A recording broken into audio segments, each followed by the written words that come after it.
Hello बच्चों, आपका स्वागत है हैप्टिक स्टडी चैनल पे।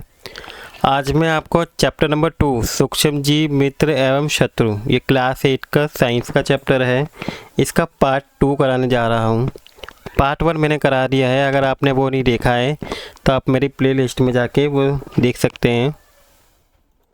तो पार्ट 2 में जो आज का हमारा टॉपिक है वो है, हमने पिछले पार्ट में सूक्ष्म जीव के बारे में पढ़ा था, उसके प्रकार के बारे में पढ़ा था, एंटीबायोटिक पढ़ा था, ठीक है, उनका यूज़ किस किस तरीके से करते हैं वो पढ़ा था। आज का हमारा टॉपिक है हानिकारक सूक्ष्म जीव। कुछ सूक्ष्म जीव क्या होते हैं, हानिकारक होते हैं। लाभदायक वाले हमने पढ़ लिए थे, आज हम हानिकारक के बारे में पढ़ेंगे। तो सूक्ष्म जीव अनेक प्रकार के होते हैं जो हानिकारक होते हैं। कुछ सूक्ष्म जीव मनुष्य, जंतु तथा पौधों में बीमारी भी पैदा करते हैं। रोग उत्पन्न करने वाले ऐसे सूक्ष्म जीवों को रोगाणु या रोगजनक कहते हैं, जो बीमारी को पैदा करते हैं। कुछ सूक्ष्म जीव भोजन, कपड़े एवं चमड़े की वस्तु को भी गंदा करते हैं। उनकी हानिकारक गतिविधि के विषय में हम और आगे जानकारी देखेंगे। अब मनुष्य में रोगकारक सूक्ष्म जीव कौन कौन से होते हैं। मनुष्य में रोग उत्पन्न करने वाले सूक्ष्म जीव सांस के द्वारा, पानी के द्वारा या खाने के द्वारा उनके शरीर में एंटर करते हैं और संक्रमित व्यक्ति अथवा जंतु के सीधे संपर्क में आने पर बीमार हो जाते हैं। सूक्ष्म जीव के द्वारा होने वाले ऐसे रोग जो संक्रमित व्यक्ति से स्वस्थ व्यक्ति में हो जाए, मतलब एक ऐसे व्यक्ति जो बीमार है, ठीक है, और उससे क्या हो, किसी स्वस्थ व्यक्ति में बीमारी हो जाती है, तो उसको क्या बोलते हैं हम, संचलनीय रोग कहते हैं। इस प्रकार के रोगों के कुछ उदाहरण जैसे कौन कौन सी बीमारी होती है, हैजा, सर्दी, जुकाम, चिकन पॉक्स, इस तरह की बीमारी क्या होती है, एक व्यक्ति से दूसरे व्यक्ति में फैलती है। जब जुकाम से पीड़ित कोई व्यक्ति छींकता है तो सूक्ष्म बूंदों के साथ हजारों क्या होते हैं, वायरस बाहर निकलते हैं और ये वायरस सांस के साथ ली जाने वाली वायु के साथ शरीर में दूसरे व्यक्ति के अंदर चली जाती है। कुछ कीटाणु होते जंतु भी ऐसे हैं जो बीमारी को फैलाते हैं, रोग वाहक का काम करते हैं। जैसे मक्खी क्या करती है, कूड़े गंदगी में जाके बैठ जाती है और उस रोगाणु उसके शरीर में चिपक जाता है।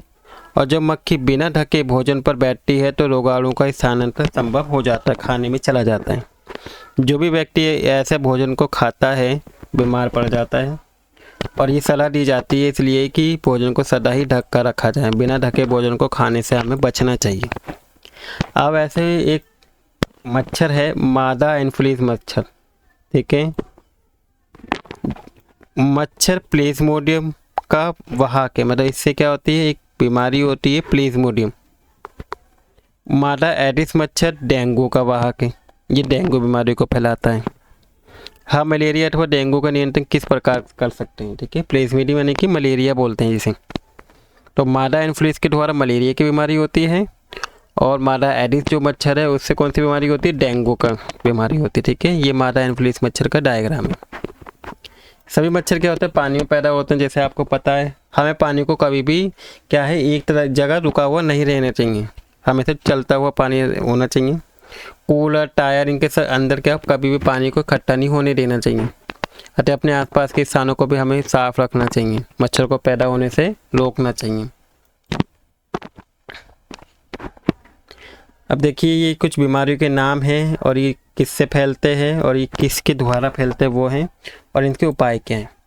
जैसे क्षय रोग जीवाणु के द्वारा फैलते हैं, जीवाणु सूक्ष्म जीव के द्वारा, और संचरण का तरीका क्या है, हवा से फैलता है। खसरा वायरस से होता है, ये भी हवा से फैलता है। चिकन पॉक्स वायरस से, ये भी हवा के द्वारा ही किसी के कांटेक्ट में आने पे फैल जाता है। पोलियो भी वायरस से होती है, ये वायु जल से होती है। अब इनसे बचाव किस तरीके से किया जा सकता है, रोगी व्यक्ति को पूरी तरह से अन्य व्यक्ति से बिल्कुल अलग रखा जाए, स्वस्थ व्यक्ति से। रोगी को व्यक्तिगत वस्तु के अलग रखना चाहिए, जो भी वो चीज़ों को यूज़ करता है उनको भी क्या किया जाए, अलग रखा जाए और उसे सही समय पे क्या किया जाए, टीकाकरण कराया जाए। इसका नेक्स्ट है हैजा, जो जीवाणु से फैलता है। टाइफाइड भी जीवाणु से फैलने वाला एक बीमारी है और ये भोजन और जल से फैलते दोनों। अब इससे बचाव का उपाय क्या है कि व्यक्तिगत स्वच्छता रखें, अपने आसपास सफाई रखें, ठीक है, अच्छी आदतों को अपनाएं, भली भांति पके हुए खाने को ही खाएं और समय पे क्या कराएं, टीकाकरण कराएं। हेपेटाइटिस ए वायरस से फैलता है पानी के थ्रू। उबलते हुए पानी का उपयोग करें हमेशा और टीकाकरण करवाएं। मलेरिया प्रोटोजोआ के द्वारा फैला जाता है जो मच्छर है। मच्छरदानी का यूज़ करें, मच्छर भगाने वाले जो केमिकल्स आते हैं इनका यूज़ करें, कीटनाशक छिड़काव का यूज़ करें ताकि जो मच्छर है वो ज़्यादा पैदा ना हो और जल को भी इकट्ठा होने ना दिया जाए। तो मनुष्य में होने वाले कुछ रोग, उनके फैलने और रोकने के कुछ उपाय हमने देख लिए, ठीक है। अब जंतु में रोगकारक जीवाणु। अनेक जीवाणु केवल मनुष्य एवं पौधों से ही रोग के कारण नहीं होते बल्कि वे दूसरे जंतु से भी रोग उत्पन्न करते हैं। जैसे एथ्रेक्स मनुष्य एवं मवेशियों में होने वाला भयानक रोग है ये, जो जीवाणु के द्वारा होता है। जैसे गाय में खुर एवं मुंह का रोग वायरस के द्वारा होता है। अब पेड़ पौधों में भी रोग उत्पन्न कर, कुछ सूक्ष्म जीव क्या होते हैं जो पेड़ पौधों को भी खराब कर देते हैं, उनमें भी रोग उत्पन्न होते हैं। जैसे गेहूँ, चावल, गन्ना, संतरा, सेब, इनमें भी रोग के कारक हैं कुछ सूक्ष्म जीव। रोग के कारण फसल की उपज में भी कमी आ जाती है। कुछ पादप रोग दिखाए भी गए हैं, नीचे टेबल में मैं बताऊंगा आपको। कुछ रासायनिक का प्रयोग करके इन सूक्ष्म जीव से क्या किया जा सकता है, कंट्रोल पाया जा सकता है। तो जैसे नींबर, केकर, एक ही पादप रोग की बीमारी का नाम है। गेहूं की रस्ट और भिंडी की पीट, ये जीवाणु के द्वारा फैलता है, ये कवक के द्वारा और ये वायरस के थ्रू। इसका तरीका हवा है, इसका भी हवा है और इसका कीट है, हवा और बीज है इसका, ठीक है। इसके बाद हमारा नेक्स्ट टॉपिक आता है फूड पॉइजनिंग, यानी कि खाद्य विषाक्तन क्या है।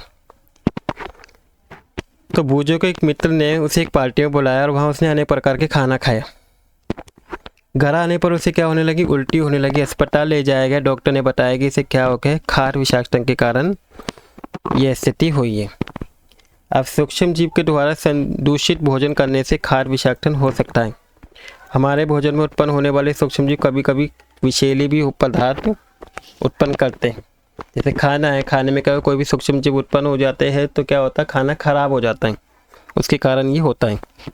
और ये भोजन को विषाक्त यानी खराब कर देते हैं, जिसके सेवन से व्यक्ति क्या होता है, भयानक बीमार भी हो सकता है। अथवा कभी कभी मृत्यु भी हो सकती है, मृत्यु की भी स्थिति आ सकती है। तो इसलिए ज़रूरी है कि हम भोजन को खराब होने से बचाएं। अब बचाने के तरीके क्या हैं वो हम देखेंगे। खाद्य परिरक्षण मतलब कि खाने को खराब होने से बचाने का तरीका, किस तरीके से हम उसको कर सकते हैं, बचा सकते हैं। खुले और नम स्थान पर रखी ब्रेड पर कवक एकदम से क्या होती है, खट्टी हो जाती है। सूक्ष्म जीव हमारे भोजन को गंदा कर देते हैं। संदूषित भोजन से दुर्गंध आने लगती है, खराब भोजन से, और स्वाद भी खराब हो जाता है, रंग रूप भी बदल जाता है। पहली ने कुछ आम खरीदे परंतु कई दिनों तक वे उन्हें नहीं खा पाई। बाद में उसने देखा कि वो सड़ गई, परंतु वो जानती है कि उसकी दादी द्वारा बनाया गया आम का अचार काफ़ी समय तक रहता है। वैसे आम लाई तो वो सड़ गए, लेकिन आम का अचार तो काफ़ी समय तक चलता है। तो एक खाद्य परीक्षण के कुछ उपयोग हैं जिनके द्वारा क्या किया जाता है, इनको बचाया जाता है। सबसे पहला कौन सा उपाय है, रासायनिक उपाय। नमक एवं खाद्य तेल का उपयोग सूक्ष्म जीव की वृद्धि रोकने के लिए किया जाता है। बहुत से क्या कहते हैं, खाद्य पदार्थ में नमक डाल देते हैं, ये खाद्य तेल का डाल देते हैं ताकि जो भी सूक्ष्म जीव है वो उसकी वृद्धि ना हो और खाद्य क्या हो जाए, बच जाए।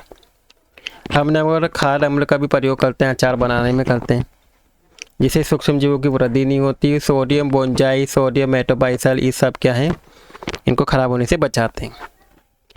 नमक द्वारा सामान्य नमक का उपयोग करके मांस जो होता है, मछली होता है, उनको बचाया जाता है। काफ़ी लंबे समय तक उनको सेफ रखा जाता है और इससे क्या होता है, जीवाणु में वृद्धि करने को रोका जाता है। नमक का उपयोग आम, आंवला, इमली को भी खराब होने से बचाने के लिए किया जाता है। चीनी का भी यूज़ किया, जैसे जैम, जेली, स्क्वैश का बचाने के लिए चीनी का यूज़ किया जाता है।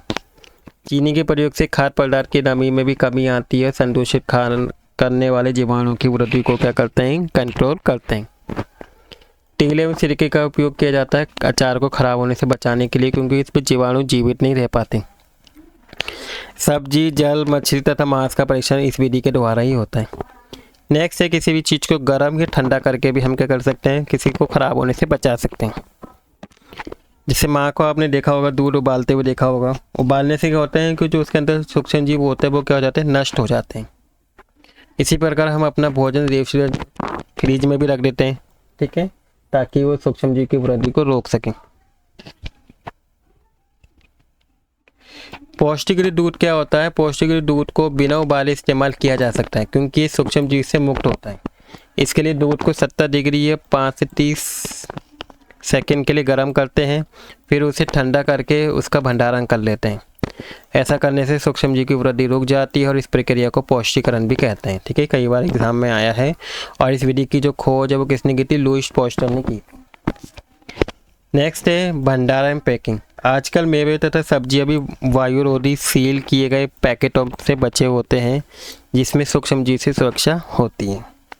ठीक है, तो बच्चों ये था पार्ट 2, जिसमें हमने खाद्य परिरक्षण, उसके मेथड है ना, मनुष्य में होने वाले बीमारी, पेड़ पौधों में होने वाली बीमारी सूक्ष्मजीव के कारण, ये सब देखा। इसके बाद पार्ट 3 में हम नाइट्रोजन के बारे में पढ़ेंगे। ठीक है, नाइट्रोजन स्थिरीकरण के बारे में, नाइट्रोजन चक्र क्या होता है, ये सब करेंगे नेक्स्ट पार्ट में, जो आपका 3 होगा। तो आई होप आपको आज के जो भी टॉपिक मैंने कराए आपको अच्छे समझ में आए होंगे, आपको वीडियो भी अच्छी लगी होगी। अगर आपको वीडियो अच्छी लगी तो बच्चों प्लीज़ वीडियो को लाइक कर दीजिएगा, और अगर आप इस चैनल पर नए हैं तो प्लीज़ चैनल को सब्सक्राइब कर लीजिएगा। Thank you for watching video.